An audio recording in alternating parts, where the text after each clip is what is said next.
Hi and welcome parents and carers. I'm BG from BG Parenting. I coach people like you on the gentle, intentional parenting approach. Relationships are at the core of our happiness, and I believe that raising happy adults starts with a healthy parent-child relationship. So today I welcome you to my talk on managing summer holidays. So the summer holidays are upon us, and I know that many parents will be feeling a mix of excitement and anxiety at the idea of long, unstructured days with their children.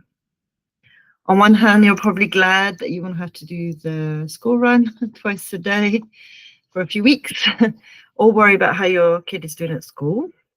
But on the other hand, you're probably feeling mum guilt already at the idea that you're not sure how you're going to keep them occupied and happy for a whole 6 weeks, let alone the fact that you're slightly dreading spending all that time with them without a break.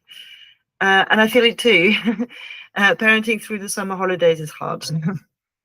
So I'm here today with this free talk to help you navigate this fun yet challenging time, so that hopefully you can have a more peaceful summer. So I will cover 5 topics. One is how to support yourself during this time so that you can be more present for your children. 2, how to incorporate rest and routine to get through it all as comfortably as possible. 3, having age-appropriate expectations from your children to minimize your stress levels. 4, planning your time to have peace of mind. And 5, creating connection with your children for a calm living environment instead of a busy and stressful one. So let's start with number 1, supporting yourself. I like to use the oxygen mask analogy. So when cabin crew on a plane give us the information on what to do in an emergency, they tell us to put our own oxygen mask first before we put on our child's. And this is because we won't be able to help anyone if we're depleted ourselves, if we can't breathe, right? So another way I like to put it is you can't pour from an empty cup. Whereas still, when you're stressed and overwhelmed and you can't find a way to regain your calm, your child gets stressed and overwhelmed too, because their nervous system co-regulates with yours. So the question is, as a busy mum who has responsibility for your children, your home, and probably also your work, how do you support yourself to be more peaceful through the holidays? Well, before the holidays start, my invitation to you is to ask yourself the following 5 questions and then write the answers down so you can refer to them at times when you need them. And I will incorporate a little PDF where the questions will be asked and you can fill in your answers so you can refer to that information. So question 1, what are your strengths as a parent, as defined by you? And what do you appreciate about yourself as a parent? And this will be helpful to turn to when you're feeling challenged. Question 2, what are the patterns, behaviors, or choices that you make when you feel the most challenged that aren't in service to a peaceful relationship with your child? This will be your default pattern, and it will be useful to recognize it as a sign that you need to support yourself. Question 3, when you're going through a challenging time, how do you support yourself through discomfort? For example, do you like to go for a walk, shut yourself away in your bedroom, drink a cup of tea, receive a hug, go outside and grunt, run on the spot, have a cathartic cry, or even talk to a friend? And obviously this is not an exhaustive list. There might be other things that work just for you. Question number 4, what is your go-to tool for de-stressing? So that could be breath work, deep belly breaths, lighting a aromatherapy candle, watching your favorite comedy, doing a guided meditation maybe for 10 minutes, shaking your whole body, There's a post I've done about that in the past. Singing to a power ballad, journaling for a few minutes, or could it be phoning your mum? Again, make a list that works for you. And question number 5, is there a supportive tool or practice that you've always wanted to try but felt nervous about? Perhaps yoga, a dance class, EFT tapping, joining a weekly sports class or an art class or a mum's group. So all this to say that filling your cup in advance will make it easier for you to manage challenging times. So don't wait until you're overwhelmed to use your tools. Start straight away. The sooner you fill your cup, the better you will cope with things. And plan to see your own friends and take part in activities in your community. Prioritizing yourself in this way is not selfish, it's essential. And your kids will feel the benefits too. Another part of supporting yourself through the summer holidays is to choose your battles with your children and generally say yes more. Focusing on what truly matters and letting minor issues slide will reduce your stress levels. So one way to do this is to say yes more. So your kid wants an ice cream for breakfast. How about saying yes to an ice lolly after their usual breakfast? Say they want to roll down a big hill in the park. Yes, they'll get dirty. And yes, they'll have a lot of fun. Embrace your childlike side. Let go of your parental fear. Clothes can be replaced, but your child's joy is priceless. I'll link my Instagram post titled Eat What You Want Day for more info on saying yes more. The general idea is to be open to new ideas, trust your children more, and foster more connection in the process. And if that's all you get from today, that's okay, because this is the one that will make the biggest difference to you and your family. My second topic is rest and routine. So the summer holidays used to be about joining the family at the farm to help with the harvest. Did you know that? But thankfully, for most children these days, it's a time of rest and to have some fun after all the hard and regimented work of school. So it can be tempting to fill their holidays with lots of activities and visits to friends or relatives, anything to stop them becoming bored, right? But leave space for downtime. For some imaginative play, chilling in front of TV, maybe staring out the window. You can acknowledge any feelings of boredom without rescuing your child with an immediate solution. So you can say something like, you're bored, are you? Well, I want to work for another 30 minutes, but then we could look at doing something together. So what are you going to do in the meantime?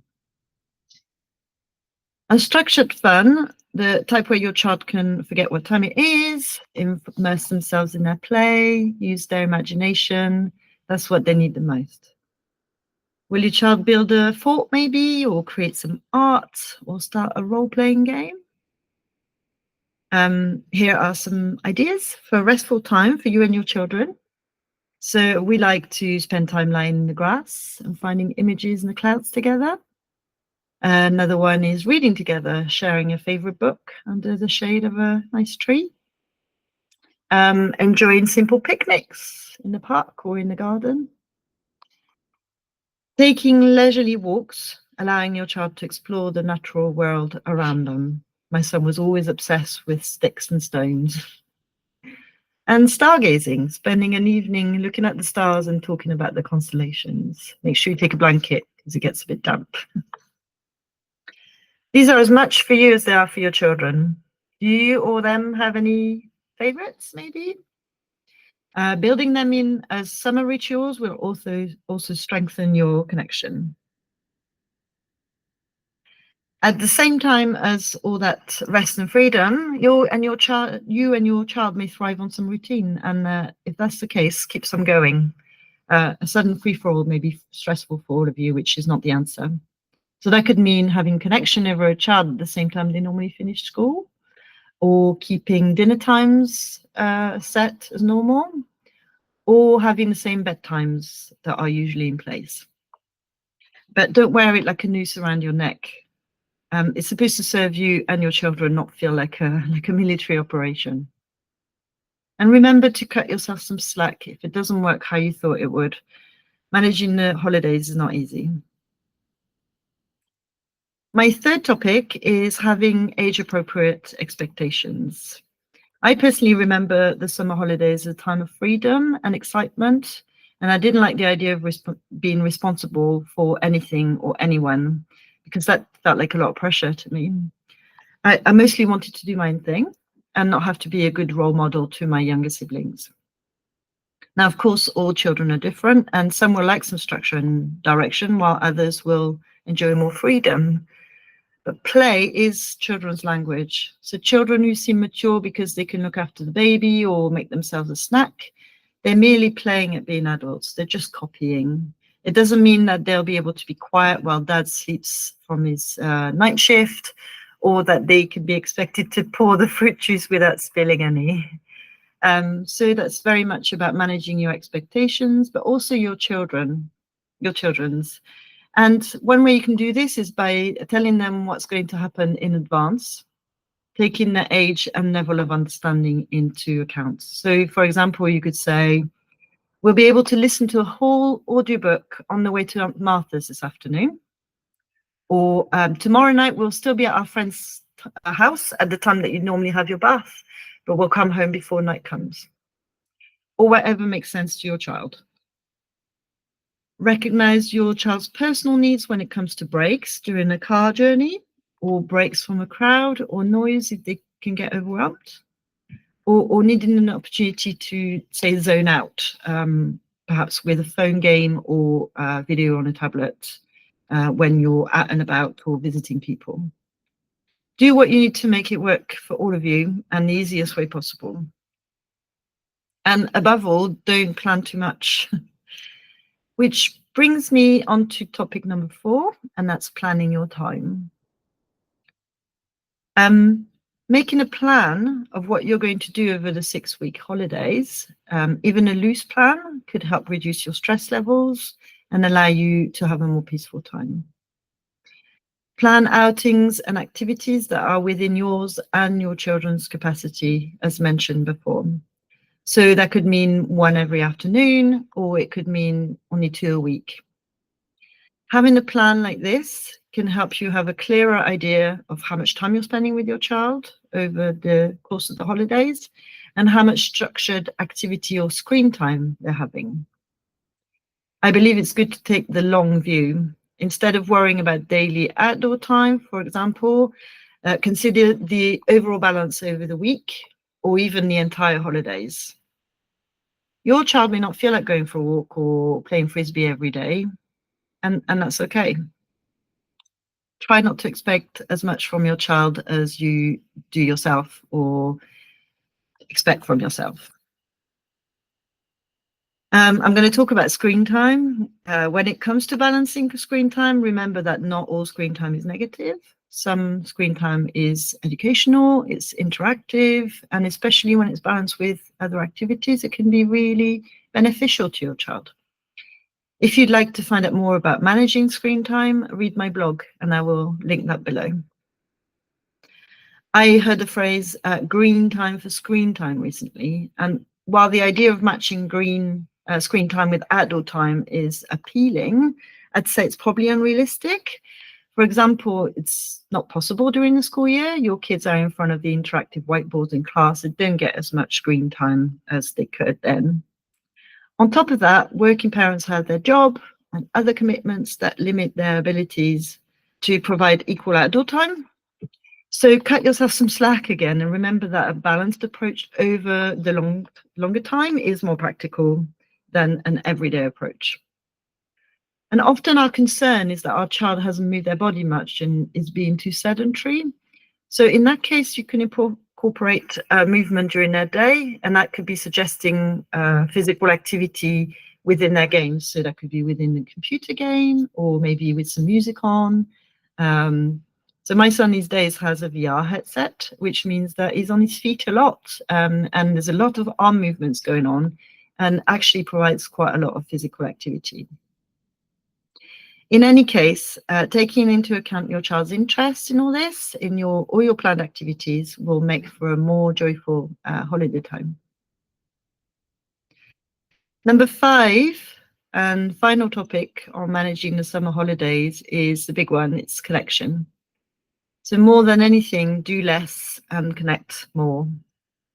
It's tempting to plan lots for you and your family, but that can be stressful. So consider your own needs and your capacity as well as your children's. Your children would rather have a loving, a calm and happy parent with fewer activities than lots to do with more stress from their parent. And connection promotes collaboration. They trust you more, they want to be there for you more because you're there for them. So it's a win-win to create a peaceful 6 weeks together. And here are my tips. Number 1, quality over quantity. Focus on building a loving connection with your children rather than keeping them occupied. So apparently, quite often, boredom comes from a lack of connection. So spending 15 minutes of your time giving your child your full attention can really change their outlook on their time and their day.